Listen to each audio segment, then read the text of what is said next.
Hello everyone, build IAS के current affairs के इस सेशन में आपका स्वागत है। इस वीडियो में हम लोग 14 से 20 नवंबर 2022 तक के करंट अफेयर्स को कवर करेंगे। और दोस्तों, शुरू करने से पहले चैनल को सब्सक्राइब, वीडियो को लाइक एंड शेयर ज़रूर करें। So let's begin. चलिए सबसे पहले टॉप 10 MCQ को देखते हैं।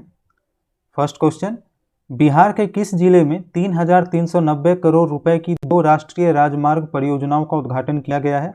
आपके ऑप्शंस हैं बक्सर, गया, रोहतास, पश्चिम चंपारण। इसका सही विकल्प है बक्सर। चलिए अब इस डिटेल्स को देखते हैं। केंद्रीय सड़क परिवहन और राजमार्ग मंत्री ने बक्सर में 3,390 करोड़ रुपए की 2 राष्ट्रीय राजमार्ग परियोजनाओं का उद्घाटन किया। NH 922 पर 1662 करोड़ रुपए की लागत से 44 किलोमीटर लंबा 4 लेन वाला कोइलवर से भोजपुर खंड तैयार किया गया है। NH 922 पर 48 किलोमीटर 4 लेन भोजपुर से बक्सर खंड 1728 करोड़ रुपए की लागत से तैयार हुआ है। इन दोनों के बनने से पूर्वांचल एक्सप्रेसवे से कनेक्टिविटी आसान होगी। इससे बिहार से लखनऊ होते हुए दिल्ली पहुंचना आसान हो जाएगा। दिल्ली पहुंचने में लगने वाला 15 घंटे का समय अब घटकर 10 घंटे हो जाएगा। गंगा पुल के निर्माण से उत्तर और दक्षिण बिहार के बीच यातायात सुगम हो जाएगा। कृषि उत्पादों की नए बाजार तक पहुंचना आसान हो जाएगा। नेक्स्ट क्वेश्चन, सी विजिल 22 अभ्यास किस रक्षा बल से संबंधित है? आपके ऑप्शंस हैं भारतीय वायुसेना, भारतीय नौसेना, भारतीय स्थल सेना, भारतीय तटरक्षक बल। इसका सही विकल्प है भारतीय नौसेना। चलिए अब इसके डिटेल्स को देखते हैं। सी विजिल अभ्यास की अवधारणा पूरे भारत में तटीय सुरक्षा तंत्र को सक्रिय करने और व्यापक तटीय रक्षा तंत्र का आकलन करने के लिए है।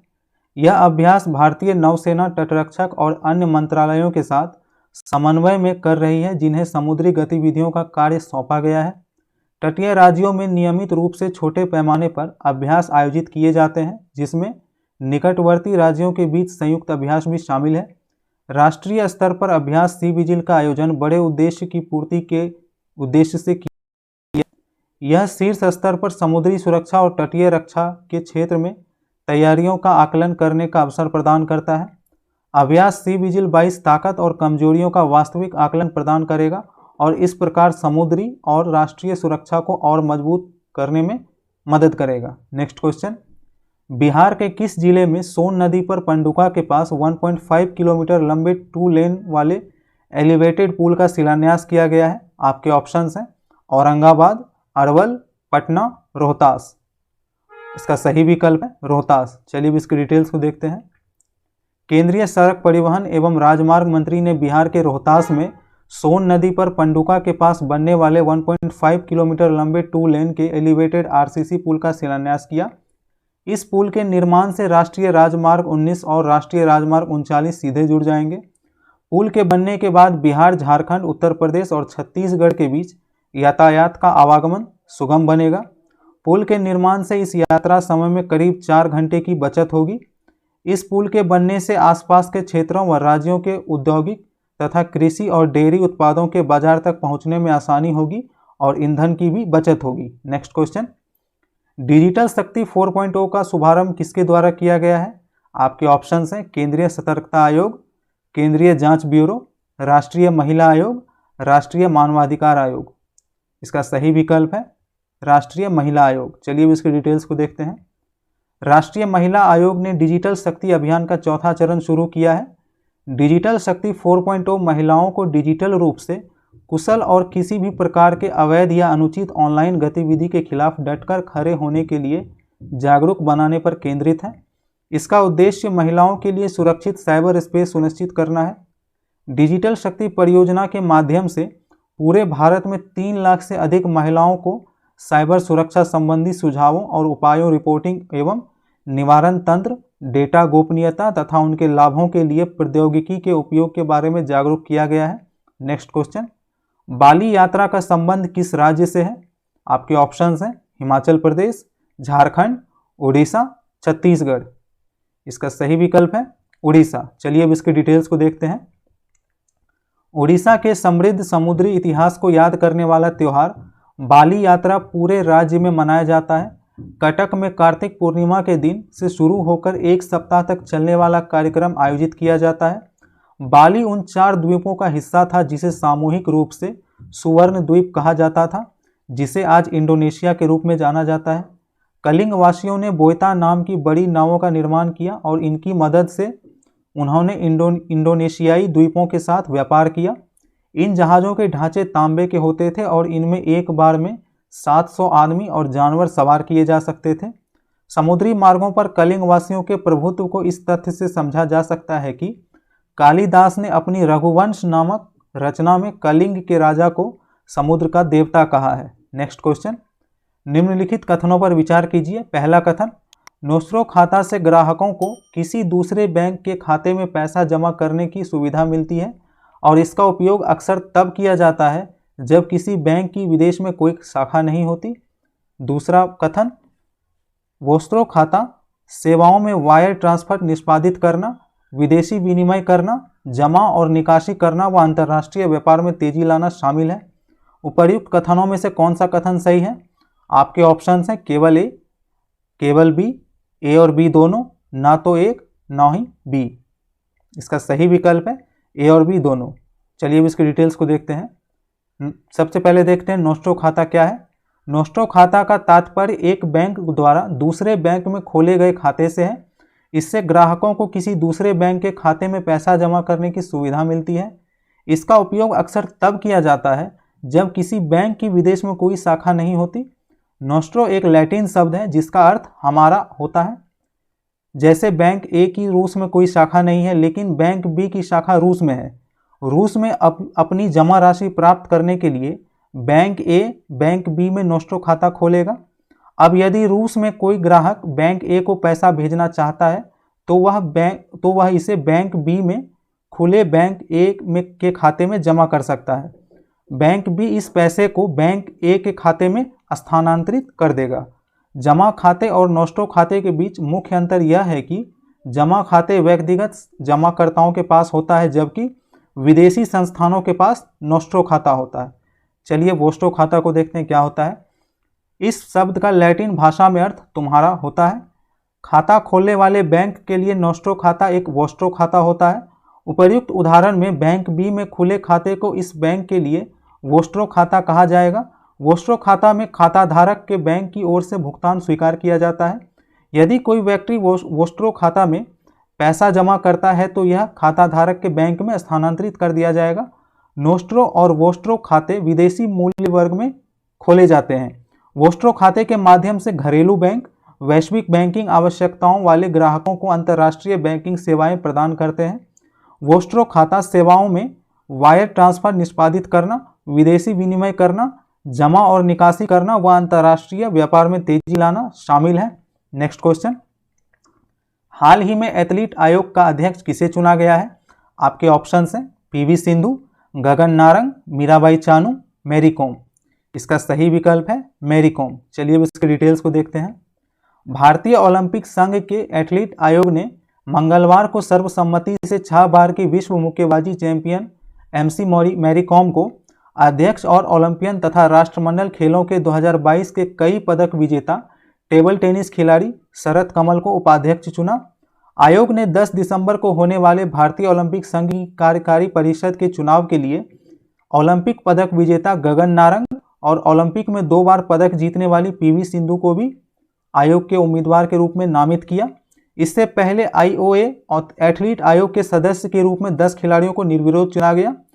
आयोग में चुने गए 10 खिलाड़ियों में टोक्यो ओलंपिक रजत पदक विजेता भारोत्तोलक मीराबाई चानू, टेबल टेनिस खिलाड़ी अचंता शरत कमल, हॉकी खिलाड़ी रानी रामपाल, तलवारबाज भवानी देवी, नौकायान खिलाड़ी बजरंग लाल, पूर्व शॉटपुट खिलाड़ी ओपी करहाना और शीतकालीन ओलंपियन शिवा केशवन शामिल हैं। नेक्स्ट क्वेश्चन, किस राज्य या केंद्र शासित प्रदेश का इस्लामी संस्थान संस्कृत की शिक्षा दे रहा है? आपके ऑप्शंस हैं उत्तर प्रदेश, केरल, कर्नाटक, तमिलनाडु। इसका सही विकल्प है केरल। चलिए अब इसकी डिटेल्स को देखते हैं।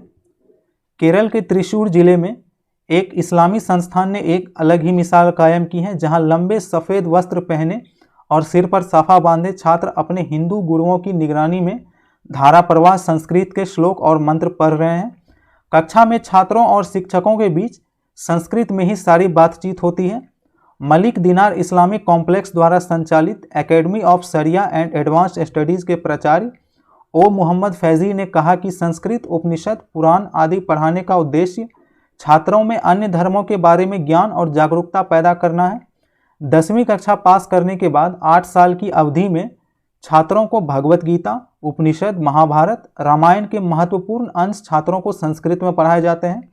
इन ग्रंथों का चयनात्मक शिक्षण इसलिए प्रदान किया जा रहा है क्योंकि संस्था मुख्य रूप से एक शरिया कॉलेज है। यह संस्थान कालीकट विश्वविद्यालय से संबद्ध है और यहाँ उर्दू और हिंदी में भी पढ़ाई होती है। नेक्स्ट क्वेश्चन, किसने वित्तीय साक्षरता पर स्कूली शिक्षा पाठ्यक्रम को तैयार किया? आपके ऑप्शंस हैं आरबीआई, एनसीईआरटी, सीबीएसई, इग्नू। इसका सही विकल्प है आरबीआई। चलिए अब इसके डिटेल्स को देखते हैं। भारतीय रिजर्व बैंक ने अन्य नियामकों के साथ मिलकर स्कूली शिक्षा बोर्ड के लिए एक वित्तीय साक्षरता कार्यक्रम तैयार किया है। इस वित्तीय साक्षरता कार्यक्रम को स्कूली पाठ्यक्रम का हिस्सा बनाने पर 3 राज्यों को छोड़कर अन्य ने सहमति दे दी है। इस कार्यक्रम को सभी वित्तीय नियामकों के साथ परामर्श के बाद तैयार किया गया है। इस पाठ्यक्रम को खास तौर पर 6ठी से 10वीं कक्षा तक के विद्यार्थियों को ध्यान में रखते हुए तैयार किया गया है। केंद्रीय बैंक बैंकिंग प्रतिनिधि के समूचे ढांचे की समीक्षा कर रहा है क्योंकि यह व्यवस्था अपेक्षा के अनुरूप काम नहीं कर पाई है। नेक्स्ट क्वेश्चन, किस समाज सेवी संस्था को इंदिरा गांधी शांति पुरस्कार 2021 से सम्मानित किया गया है? आपके ऑप्शंस हैं भारती फाउंडेशन, भूमि, गूंज, प्रथम। इसका सही विकल्प है प्रथम। चलिए अब इसके डिटेल्स को देखते हैं। निरस्त्रीकरण और विकास के लिए इंदिरा गांधी पुरस्कार की स्थापना वर्ष 1986 में इंदिरा गांधी मेमोरियल ट्रस्ट द्वारा पूर्व प्रधानमंत्री की स्मृति में की गई थी। इसमें एक प्रशस्ति पत्र के साथ 25 लाख रुपए का मौद्रिक पुरस्कार शामिल है। यह पुरस्कार उन व्यक्तियों या संगठनों को दिया जाता है जो अंतर्राष्ट्रीय शांति और विकास सुनिश्चित करने के लिए काम करते हैं। यह सुनिश्चित करता है कि वैज्ञानिक खोजों का उपयोग स्वतंत्रता और बेहतर मानवता के दायरे को आगे बढ़ाने तथा एक नई अंतर्राष्ट्रीय आर्थिक व्यवस्था को बढ़ाने के लिए किया जाए। वर्ष 1995 में स्थापित प्रथम ने समुदाय आधारित प्री स्कूलों की स्थापना कर और कक्षाओं में पिछड़ने वाले छात्रों को उपचारात्मक शिक्षा प्रदान करके स्लम क्षेत्रों में अपना काम शुरू किया था। चलिए अब वन लाइनर करंट अफेयर्स को देखते हैं। कौन सा संस्थान अब सांसदों की नीति निर्माण से जुड़ी निर्णय क्षमता को बेहतर बनाने का प्रयास करेगा? IIT Delhi. YAI senior national selling championship 2022 का आयोजन कब से कब तक किया जा रहा है? 13 से 20 नवंबर तक। झूला वैली सस्पेंशन ब्रिज किस राज्य या केंद्र शासित प्रदेश में स्थित है? जम्मू कश्मीर में। किसने मराठी भाषा में डिप्लोमा और स्नातक इंजीनियरिंग पाठ्यक्रमों के लिए परिणाम आधारित शैक्षिक पुस्तकों का शुभारंभ किया? AICTE। 53वें IFFI में किसे सत्यजीत रे लाइफ टाइम अचीवमेंट पुरस्कार दिया जाएगा? स्पेनिश फिल्म निर्देशक कार्लोस सौरा को। हाल ही में प्रसार भारती का CEO किसे नियुक्त किया गया है? गौरव द्विवेदी को। Power system operation corporation limited का नाम परिवर्तित कर क्या कर दिया गया है? Grid controller of India limited. PRCI उत्कृष्टता पुरस्कार 2022 से किसे सम्मानित किया गया है? NDMC को। महिंद्रा एंड महिंद्रा के पहले ग्रीनफील्ड फार्म मिशनरी प्लांट का उद्घाटन कहाँ किया गया है? पीतमपुर, मध्य प्रदेश में। हाल ही में किसने शॉर्ड आर्म के कमांडर के रूप में पदभार ग्रहण किया है? Rear admiral Vineet McCarty. युद्धाभ्यास 2022 किन 2 देश के बीच का संयुक्त प्रशिक्षण है? भारत और अमेरिका, और इसका आयोजन उत्तराखंड में किया जा रहा है। मालाबार 2022 किस रक्षा बल का अभ्यास है? नौसेना का। भारत ने किस देश के साथ हरित समुद्री क्षेत्र के लिए समझौता किया है? नॉर्वे। राष्ट्रीय समुद्री खोज और बचाव बोर्ड की बैठक का आयोजन किसके द्वारा किया गया? भारतीय तटरक्षक बल के द्वारा। किस देश ने अंतर्राष्ट्रीय परिवार नियोजन सम्मेलन में परिवार नियोजन नेतृत्व में उत्कृष्टता पुरस्कार 2022 को जीता है? भारत। जकार्ता में आयोजित international convention on quality control circles में प्रतिष्ठित स्वर्ण पुरस्कार किसने जीता है? RINL ने। हाल ही में पहले ग्रीनफील्ड हवाई अड्डे डोनी पोलो हवाई अड्डा का उद्घाटन कहाँ किया गया है? ईटानगर, अरुणाचल प्रदेश में। एशियाई कप टेबल टेनिस टूर्नामेंट के सेमीफाइनल में पहुंचने वाली पहली भारतीय महिला कौन बन गई है? मनिका बात्रा। गौतम बुद्ध विश्वविद्यालय का किस देश के साथ समझौता हुआ है? दक्षिण कोरिया। ईडी के वर्तमान निदेशक कौन है? संजय कुमार मिश्रा, और इनका कार्यकाल 1 साल के लिए बढ़ा दिया गया है। यह इनका तीसरा विस्तार है। मेटा इंडिया का उपाध्यक्ष किसे नियुक्त किया गया है? संध्या देवानाथन को। कार्बन ऑर्डर टैक्स क्या है? उत्पाद के उत्पादन से उत्पन्न कार्बन उत्सर्जन की मात्रा के आधार पर आयात पर कर कार्बन बॉर्डर टैक्स है। ओएनजीसी का नया प्रमुख किसे बनाया जाएगा? अरुण कुमार सिंह को। हाल ही में पश्चिम बंगाल का राज्यपाल किसे नियुक्त किया गया है? सीवी आनंद बोस को। अंतर्राष्ट्रीय टेबल टेनिस महासंघ के खिलाड़ियों के आयोग में चुने जाने वाले पहले भारतीय कौन बन गए हैं? अजंता शरत कमल। 15वीं एशियाई एयरगन चैंपियनशिप में भारत ने कुल कितने स्वर्ण पदक जीते हैं? 4। हाल ही में किसे नीति आयोग के पूर्णकालिक सदस्य के रूप में नियुक्त किया गया है? अरविंद विरमानी को।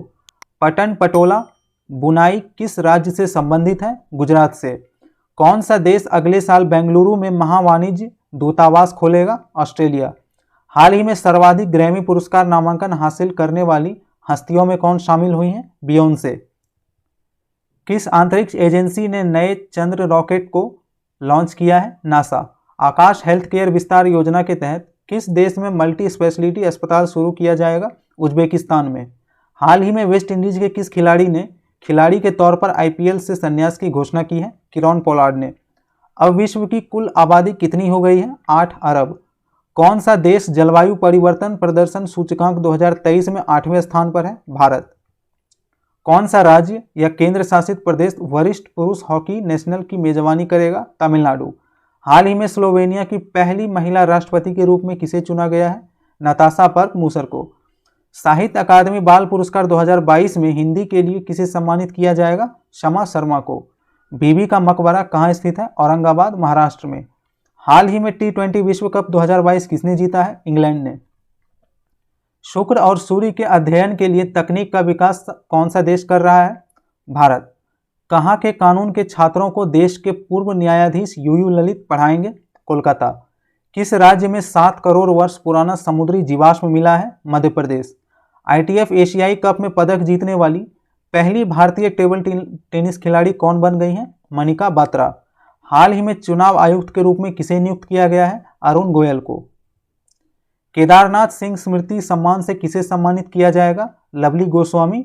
हिंदी में कविता, कविता संग्रह उदासी मेरी मातृभाषा के लिए, और MP प्रतीश को तमिल में कविता संग्रह परिवेलम के लिए। किसने साहित्य के लिए JCB प्राइज जीता है? खालिद जावेद।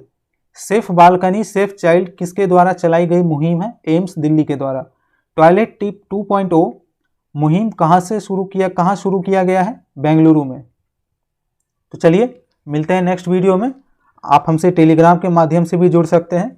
अगर आपको ये वीडियो अच्छा लगा तो प्लीज़ हमारे चैनल को सब्सक्राइब, वीडियो को लाइक एंड शेयर ज़रूर करें, और अपना फीडबैक ज़रूर कमेंट करें, जिससे हम आपको और बेहतर कंटेंट प्रोवाइड कर सकें। Thank you for watching.